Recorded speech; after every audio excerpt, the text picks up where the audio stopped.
1 tahun lagi berlalu dalam sekejap mata. Chun Xiao kini berusia 11 tahun. Dalam 1 tahun ini, kultivasinya hanya mencapai tingkat puncak dari alam jembatan surgawi.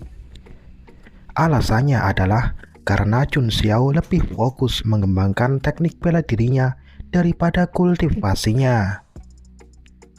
Dia kini telah menguasai langkah kedua dari seni pedang pembunuh abadi. Kecepatan ini bahkan membuat leluhur ke-18 terdiam dan kagum. Dalam 1 tahun tersebut, Chun Xiao juga telah memperkuat tulang supremasi miliknya dengan sumber daya keluarga Chun. Kini tulang supremasi tersebut bisa mengeluarkan kekuatan supernatural yang disebut tangan surga. Itu adalah versi lengkap dari cahaya kesengsaraan. Adapun esensi naga, Chun Xiao sudah memurnikannya sepenuhnya. Itu memungkinkannya untuk membangkitkan 20.000 partikel gajah raksasa lainnya di dalam tubuhnya. Jumlah total partikel gajah raksasa yang telah Chun Xiao bangkitkan sekarang adalah 70.000 partikel. Itu berarti dirinya memiliki kekuatan fisik sebesar 700 juta jin. Sungguh menakutkan. Selain itu, Chun Xiao juga telah mempelajari teknik tangan naga pemutus, tinju naga, penjara surga naga sejati, dan seni bela diri dari sulung lainnya dari esensi naga yang telah dia murnikan tersebut. Sepertinya agak membosankan berkultivasi sepanjang waktu. Aku sedikit merindukan Xiao Chen. Aku ingin tahu apakah dia sudah siap dipanen sekarang. Gumam Chun Xiao pada dirinya sendiri. Tepat pada saat dirinya berpikir seperti itu, suara Chun Linglong datang dari luar pintu kamarnya. "Tuan Putra Dewa, ada pesan untukmu," kata Chun Linglong. "Masuklah," Chun Xiao menimpali.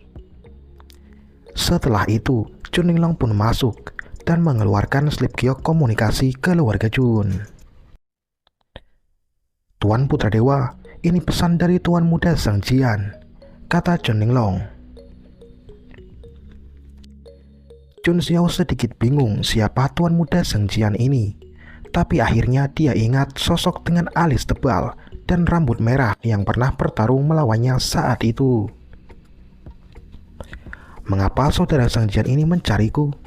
Bacakan pesannya untukku," kata Chun Xiao santai. "Baik." Chun Linglong kemudian mengeluarkan sedikit ki miliknya dan membaca pesan tersebut.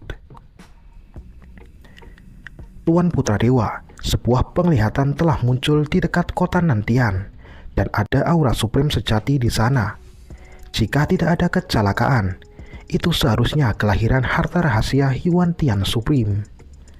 Jika Anda tidak keberatan, aku sudah menyiapkan tempat tinggal untukmu di sini dan kita bisa menjelajahi dunia rahasia itu bersama. Hormat saya, saudaramu Zheng Jian." Setelah Chun Linglong membaca surat itu, Chun Xiao cukup terkejut. "Saudara Zheng Jian ini sepertinya cukup sopan padaku," kata Chun Xiao sambil mengelus dagunya. "Itu mungkin karena insiden Lankingnya. Dia merasa kamu membantunya saat itu, jadi dia ingin membalas budi," Chun Linglong mengingatkan. "Baiklah, karena itu adalah kebaikan saudara klan, maka aku akan menerimanya. Siapkan keretaku, kita akan pergi ke kota Nantian bersama," perintah Chun Xiao. "Linglong mengerti," jawab Chun Linglong hormat. Cerita kemudian berpindah ke sebuah tempat yang disebut wilayah Kunsu. Tempat ini terletak di daerah terpencil dan tandus. Banyak bandit dan monster ganas yang berkeliaran di daerah ini. Wilayah ini tidak dikuasai oleh kekuatan besar manapun. Dengan kata lain, Tempat ini merupakan tanah terbengkalai. Namun karena tempat ini cukup berbahaya, banyak murid dari kekuatan besar tertentu datang ke sini untuk melatih keterampilan mereka. Pada saat ini, di puncak sebuah bukit batu di wilayah Gunso. Di situ terlihat seorang pemuda berambut biru dan mengenakan jubah biru sedang berdiri sambil melihat banyak monster yang mirip setengah naga berterbangan di atasnya. Tangan naga biru merobek langit. Dengan teriakan nyaring, tangan pemuda itu mengeluarkan aura biru dan berubah menjadi sebuah cakar yang sangat tajam. Dalam sekejap, pemuda itu menyerang ke atas dan merobek monster yang setingkat alam konsolidasi menjadi berkeping-keping. Darah berceceran kemana-mana. Pemuda itu adalah Xiao Chen. Sudah 3 tahun sejak dia dipukuli oleh Chun Xiao saat itu. Kini, Xiao Chen telah berkembang pesat. Kultivasinya sudah mencapai tahap tengah dari alam jembatan surgawi. Dengan mengandalkan seni transformasi naga King Tian dari leluhurnya, dia bahkan bisa membunuh monster setingkat alam konsolidasi dalam sekejap. Tidak buruk. Kamu mampu mencapai tingkat keempat dari seni transformasi naga King Tian hanya dalam 3 tahun. Kamu memang putra takdir dari kerajaan nagaku. Itu adalah suara sisa jiwa leluhur pendiri kerajaan naga, Tuan King Long. Dia sedang melihat ke arah Xiao Chen dengan penuh pujian. Itu berkat bimbingan leluhur, kata Xiao Chen yang ternyata ekspresinya tidak menunjukkan kegembiraan apapun setelah dipuji oleh leluhurnya. Sepertinya temperamennya juga telah berkembang. Saat mereka berdua sedang berbicara, tiba-tiba terdengar suara deru langkah kuda dari kejauhan. Xiao Chen, lihatlah, sepertinya ada keributan di sana, kata Tuan King Long sambil melihat ke arah keributan tersebut. Xiao Chen juga melihat ke arah keributan itu dengan mengerutkan keningnya. Di sana terlihat seorang wanita dengan kerudung menutupi wajahnya sedang dikejar oleh sekelompok bandit. Haha, cantik, menyerahlah. Tak seorang pun di tempat ini yang bisa melarikan diri dari kami, bandit serigala iblis, kata pemimpin bandit itu dengan sinis. Bandit serigala iblis cukup terkenal di wilayah Gunso dalam beberapa tahun ini. Tingkat kultivasi pemimpinnya juga cukup kuat. Dia berada di alam konsolidasi. Orang-orang tak tahu malu ini. Jika saja aku bisa mengeluarkan kemampuan penuhku, aku tidak akan repot-repot dengan mereka. Wanita berkerudung itu diam-diam marah. Dia sebelumnya berhasil menyelinap keluar rumah untuk berjalan-jalan. Jika dirinya sekarang menggunakan seni bela diri apapun dari keluarganya, pelindungnya akan merasakan keberadaannya dan langsung membawanya pulang ke rumah. Cantik, sebaiknya ikutlah bersamaku dengan patuh, kata pemimpin bandit itu dengan bersemangat saat akan mencapai wanita berkerudung tersebut. Tepat pada saat itu, sesosok tubuh terjun dari langit dan menyerang ke arah pemimpin bandit itu. Lepaskan dia! Xiao Chen meninju wajah pemimpin bandit itu dengan sekuat tenaga. Bam! Kepala pemimpin bandit itu langsung terpelintir. Darah muncrat dari mulutnya. Lalu dia terbang puluhan meter dan mendarat ke tanah dengan keras. Tidak diketahui apakah pemimpin bandit itu masih hidup atau sudah mati. Melihat pemimpin mereka dijatuhkan dalam sekejap, para anak buahnya tercengang. Lalu mereka menjadi sangat marah. Beraninya kamu menyerang bos kami, Matilah bocah bodoh. Para anak buah itu menyerang Xiao Chen bersamaan. Namun Xiao Chen tidak takut. Dia menggunakan seni transformasi naga King Tian dan menyerang para bandit itu dengan tegas. Xiao Chen seperti naga biru yang muncul dari lautan. Gerakannya berani dan kuat, dan itu membuat wanita berkerudung itu terkejut. Wanita itu telah melihat banyak jenius muda yang berbakat dari berbagai kekuatan besar, namun jarang melihat yang sekuat Xiao Chen. Terlebih lagi, sepertinya Xiao Chen tidak memiliki arogansi dan sikap merendahkan seperti para jenius muda kebanyakan. Hal itu membuat wanita berkerudung itu memiliki kesan yang baik terhadap Xiao Chen. Tidak butuh waktu lama bagi Xiao Chen untuk membunuh semua bandit itu. Tepat setelah dia menyelesaikan pertarungan, suara Tuan Qinglong terngiang di benaknya. Xiao Chen, sepertinya wanita itu memiliki latar belakang yang tidak biasa. Dia memiliki sesuatu yang menghalangi indraku. Jika kamu bisa membangun hubungan yang baik dengannya, itu akan bermanfaat bagimu. Kata-kata Tuan Qinglong itu membuat Xiao Chen menjadi serius. Dia sebenarnya tahu bahwa dirinya bukanlah orang tercela yang suka memanfaatkan orang lain. Namun, untuk menghadapi Chun Xiao, Xiao Chen rela melakukan apapun.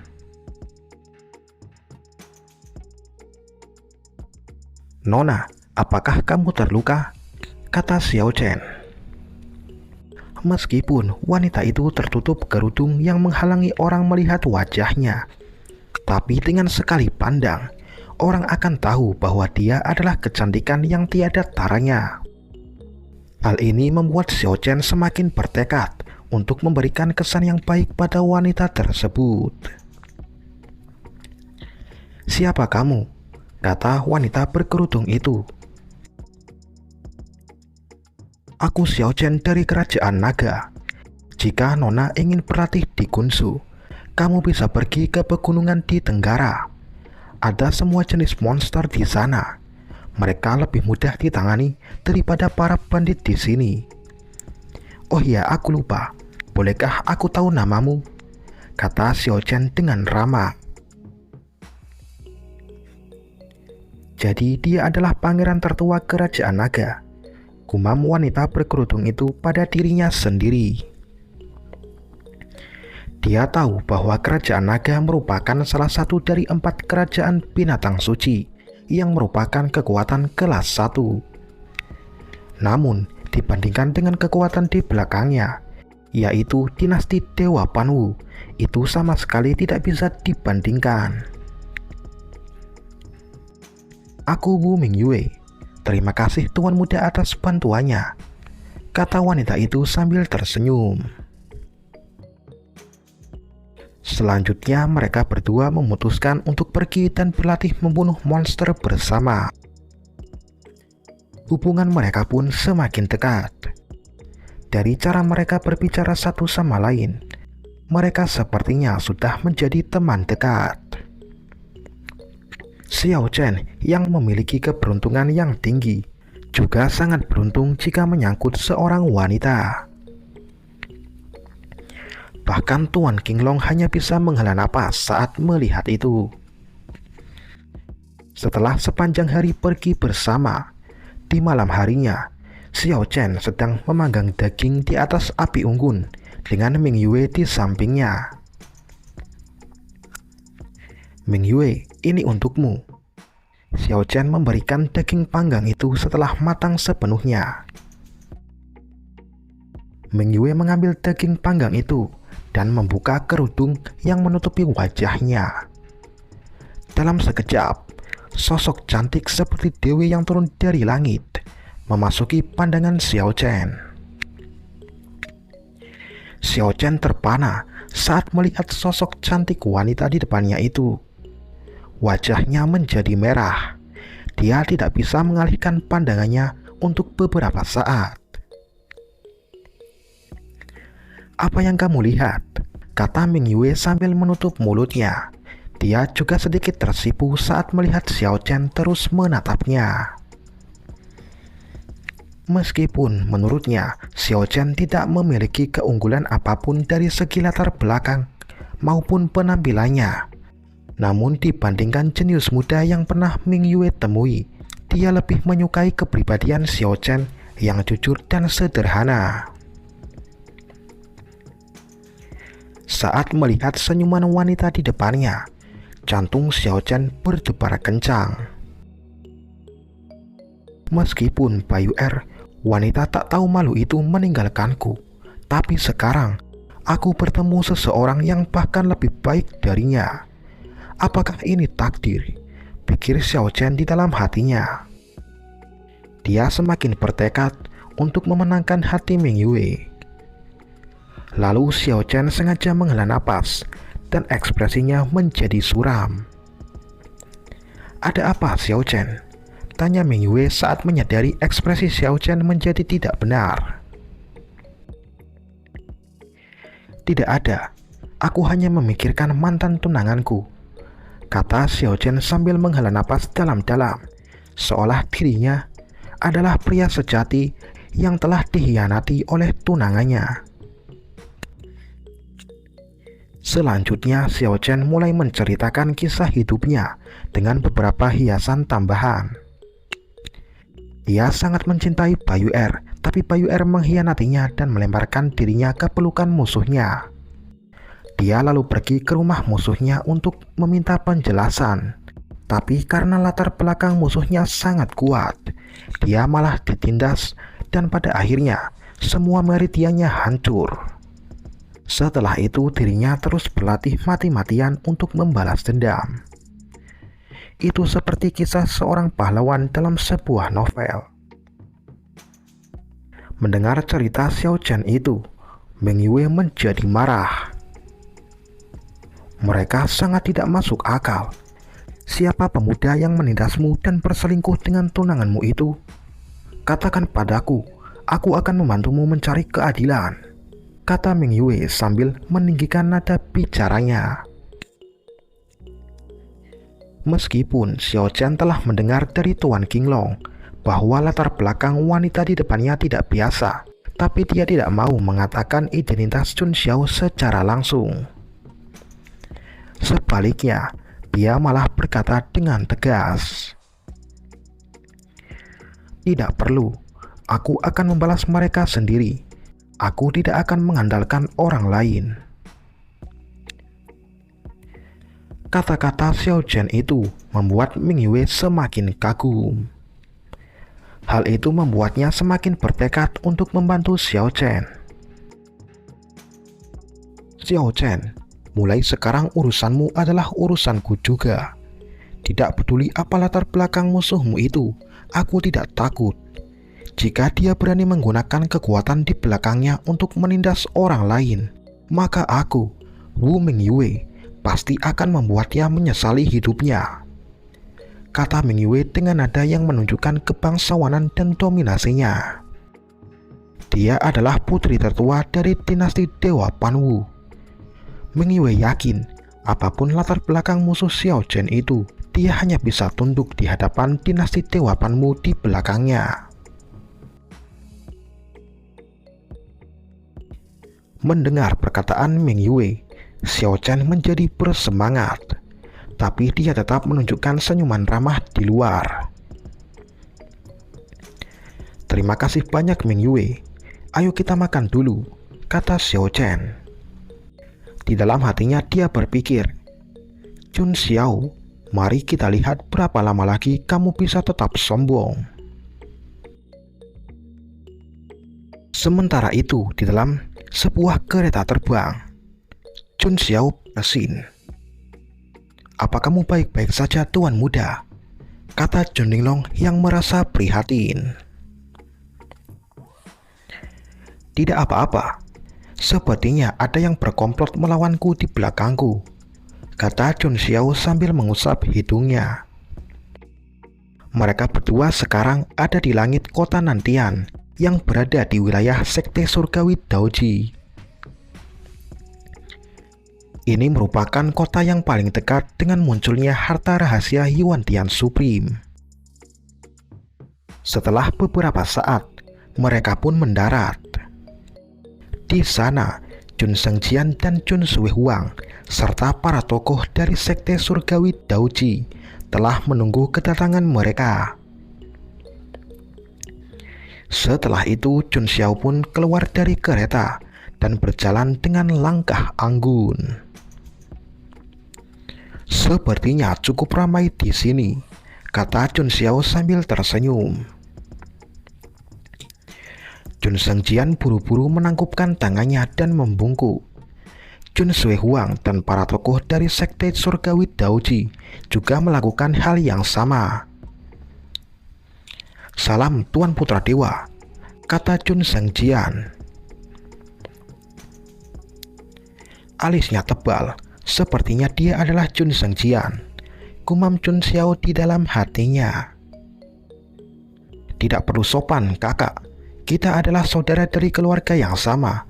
Tidak perlu bersikap formal," kata Chun Xiao dengan santai.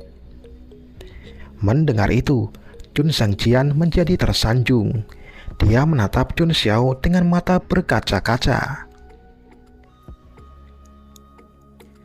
"Kakak Shengjian, bolehkah saya bertanya siapa senior ini?"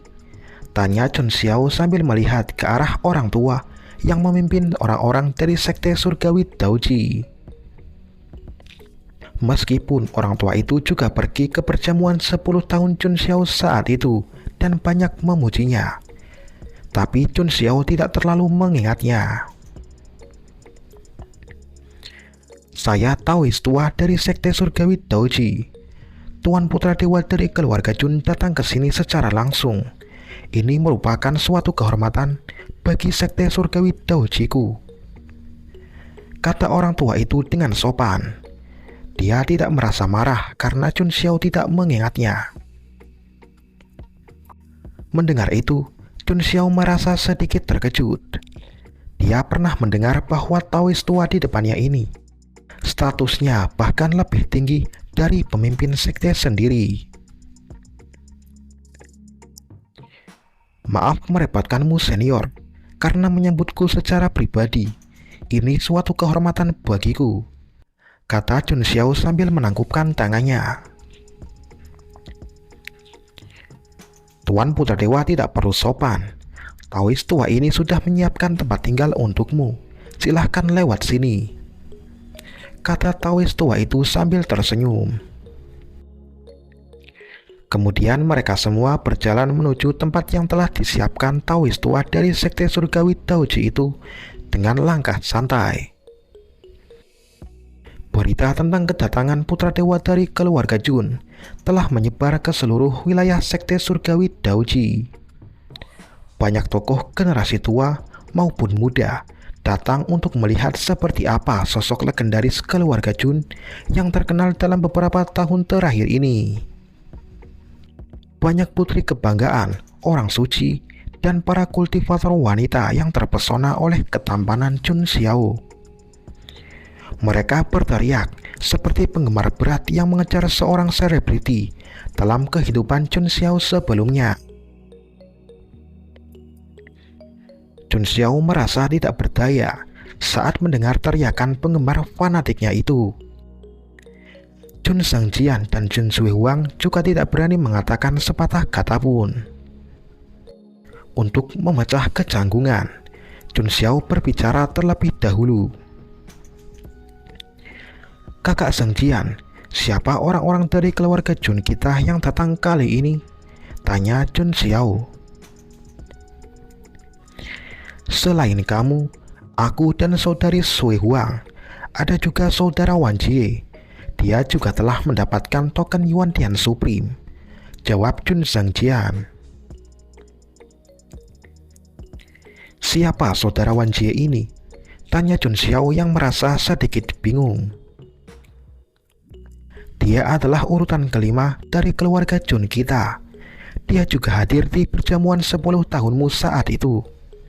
Tapi sepertinya dia tidak setuju dengan identitas urutan 0 milikmu. Saudara Wan Jie ini memiliki tubuh pertempuran bencana guntur. Tuan Putra Dewa, kamu sebaiknya berhati-hati terhadapnya, kata Chun Shengjian dengan serius. Mendengar itu, Chun Xiao akhirnya mengingat orang dengan luka bersilangan di wajahnya itu. Dia sebenarnya cukup memahami mengapa Chun Wan Jie menentangnya. Bagaimanapun, jika sesuatu yang mereka kejar dengan susah payah diberikan kepada orang lain dengan mudah, orang itu pasti akan merasa cemburu. Jangan khawatir kakak Shengjian, kita adalah saudara dari keluarga yang sama. Selama dia tidak berkomplot melawanku, aku akan tetap bermurah hati, kata Chun Xiao dengan bangga. Sementara itu, di sebuah penginapan di kota Nantian, seorang pemuda dengan luka bersilangan di wajahnya sedang duduk bersila. Di sekitar pemuda itu, busur listrik menyebar dan petir yang tak terhitung jumlahnya muncul di kehampaan. Dia tentu saja adalah urutan kelima keluarga Chun Wan Jie. Setelah beberapa saat, dia membuka matanya. Ada percikan petir yang terpancar dari matanya. Di depan Chun Wan Jie, seorang pengikut yang diselimuti kabut hitam sedang berlutut dengan satu kaki dan melaporkan situasi di luar. Tuanku, dia telah tiba, kata pengikut itu dengan hormat. Dia bernama Heitu dan berasal dari klan Awan Hitam. Mendengar itu, ekspresi Chun Wan Jie menjadi dingin. Saat dia tiba di kota Nantian sebelumnya, hanya beberapa murid sekte surgawi Daoji yang menyambutnya. Namun saat Chun Xiao tiba sekarang, seluruh sekte surgawi Daoji datang menyambutnya. Bahkan Taois tua yang statusnya lebih tinggi dari pemimpin sekte juga ikut menyambut Chun Xiao. Hal itu membuat Chun Wan Jie semakin tidak senang. Orang-orang dari sekte surgawi Daoji itu benar-benar buta. Bagaimana bisa anak pemula itu bisa dibandingkan dengan tuan? Kata Heitu sambil menggertakkan giginya. Tidak ada seorang pun yang terlahir tinggi dan perkasa. Bahkan Chun Xiao itu pun tidak. Aku akan membuktikan pada keluarga Chun bahwa dia tidak layak menjadi urutan 0. Chun Wan Jie berkata dengan nada dingin. Cerita lalu berpindah ke wilayah Sulong. Di sebuah lembah dengan air terjun di sekelilingnya dan sebuah danau di bawahnya, ada sesosok tubuh datang ke tempat ini. Setelah menunggu beberapa saat, air bergemuruh, lalu seekor naga raksasa pun muncul dari dalam danau. Naga raksasa itu bersisik biru dan tanduknya juga berwarna biru. Pici memberi penghormatan kepada Tuan, kata sosok yang datang ke sini sebelumnya. Wanita ini bernama Long Pici. Dia adalah putri naga berbakat dari Sulong. Di Sulong, putri naga memiliki status yang setara dengan putra naga, dan Long Pici ini lebih kuat dari Long Haotian. Dia juga memiliki garis keturunan kaisar naga seperti Long Haotian, meskipun itu sangat tipis. Pici, Yuan Tian Supreme, adalah tiran yang mendominasi pada masanya. Beberapa tulang naga kuno kita telah diambil olehnya saat itu. Sekarang setelah harta rahasianya terbuka, pergi dan ambillah tulang naga itu kembali, kata naga biru raksasa itu. Ya, Pici akan mengikuti perintah Tuan, kata Long Pici dengan hormat. Ngomong-ngomong, kamu harus berhati-hati terhadap putra dewa keluarga Chun. Dia mungkin juga akan memperjuangkan tulang naga itu. Naga raksasa itu mengingatkan. Apakah putra dewa itu benar-benar kuat? Tanya Long Bichi dengan heran. Dia bisa dengan mudah membunuh Long Haotian. Bagaimana menurutmu? Tanya naga raksasa itu. Tapi Tuan, Long Haotian hanya memurnikan satu esensi naga, dan aku telah memurnikan dua. Aku jauh lebih kuat dari Long Haotian, jawab Long Bichi dengan bangga. Melihat gadis di depannya tidak mengindahkan nasihatnya, naga raksasa itu hanya bisa menghela napas. Ya, pokoknya berhati-hatilah, kata naga raksasa itu. Baik Tuan, saya akan pergi sekarang. Long Bichi menangkupkan tinjunya dan segera pergi. Jelas dia sama sekali tidak mendengarkan peringatan naga raksasa itu.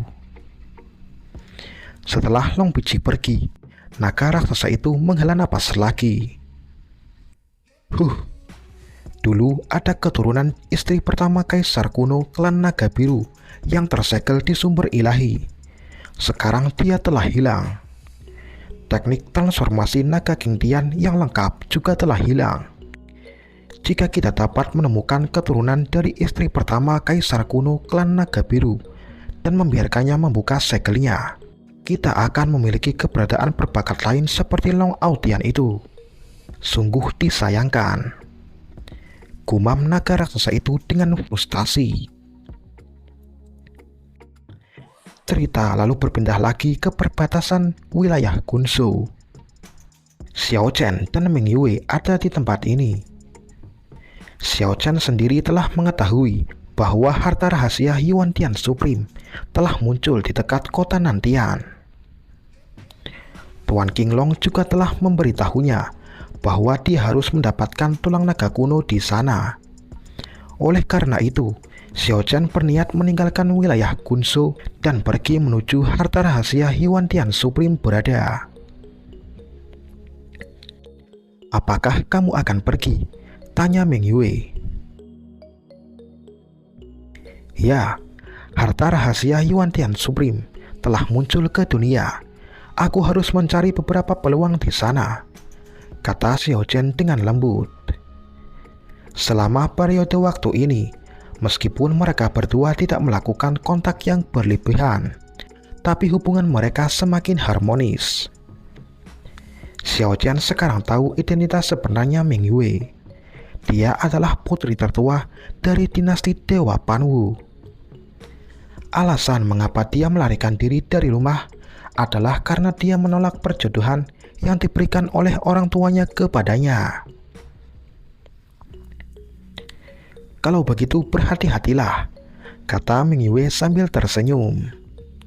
Dia tidak ikut bersama Xiao Chen karena di sana pasti banyak orang dari berbagai kekuatan yang berkumpul. Jika Meng Yue muncul di sana, identitasnya akan terungkap dan dia akan langsung dibawa pulang. Setelah berpamitan, Xiao Chen melompat ke seekor burung biru raksasa yang sepertinya telah dia jinakkan dalam perjalanannya sebelumnya.